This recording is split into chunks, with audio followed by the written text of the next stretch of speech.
الحمدللہ رب العالمین والصلاة والسلام علی رسولہ النبی الامی الکریم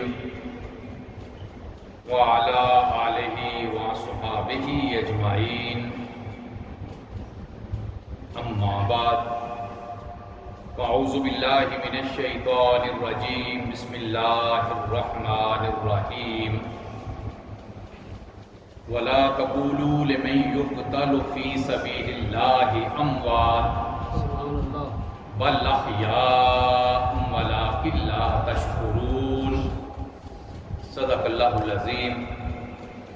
ان اللہ وملائکتہ یصلون علی النبی یا ایھا الذین آمنوا صلوا علیہ وسلموا تسلیما۔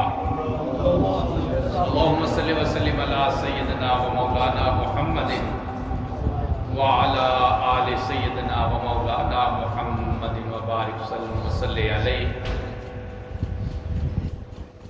میرے نہایت ہی واجب الاحترام علماء کرام، سادات کرام، نعت خواں حضرات اور برادران اسلام،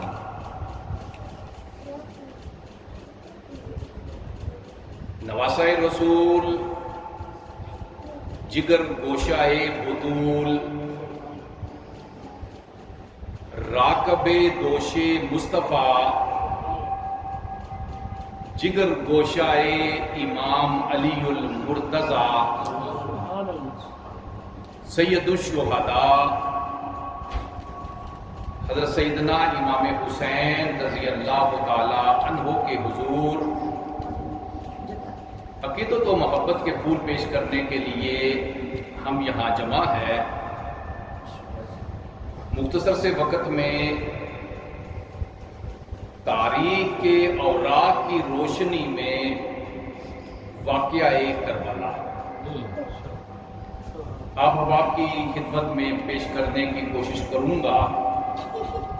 اللہ تعالیٰ مجھے حق بیانی کی توفیق نصیب فرمائے۔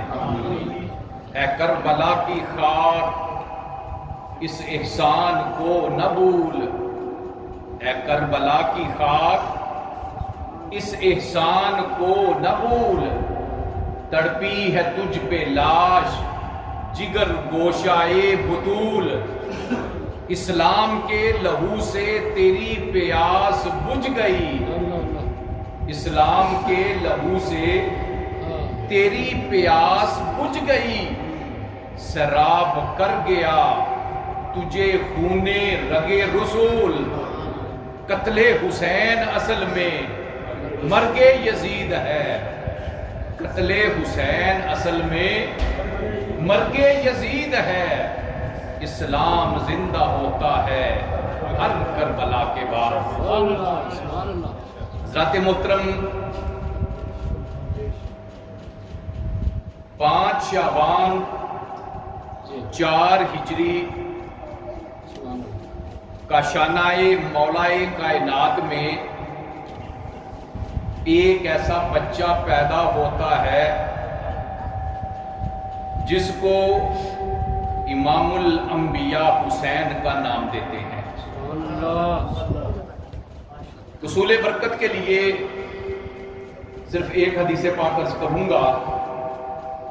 قال النبی صلی اللہ علیہ وسلم حسین منی وانا من حسین، احب اللہ من احب حسینا، او کما قال صلی اللہ علیہ وسلم، فرمایا حسین مجھ سے، میں حسین سے، میں حسین سے، اور جس نے میرے حسین سے محبت کی رب اس کو اپنا محبوب بنا لیتا ہے۔ پتہ یہ چلا کہ اگر کوئی محبوب الہی بننا چاہے تو دل میں محبت حسین کا ہونا ضروری ہے۔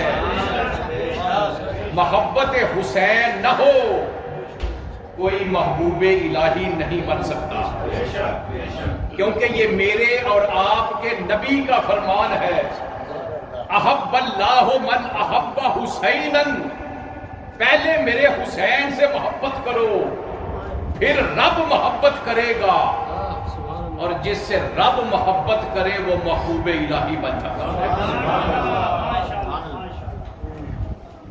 40 ہجری مولا کائنات